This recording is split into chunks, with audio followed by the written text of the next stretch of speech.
Union Pacific celebrates 150 years, and what better way to celebrate Council Bluffs Week than to bring one of the last running steam locomotives into town. The West was settled with the railroad going west from here. So, this is the headwater, if you will, of the Union Pacific.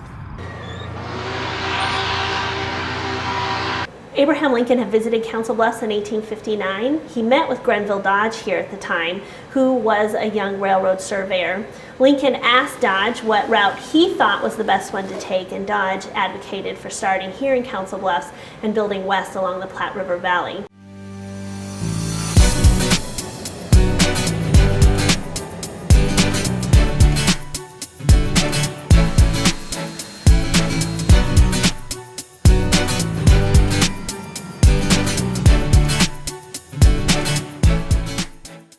The first transcontinental railroad, after the completion of the railroad on May 10, 1869, two railroads, Central Pacific starting in Sacramento and building east, the Union Pacific starting in Council Bluffs technically, but really started construction on the Omaha side of the river.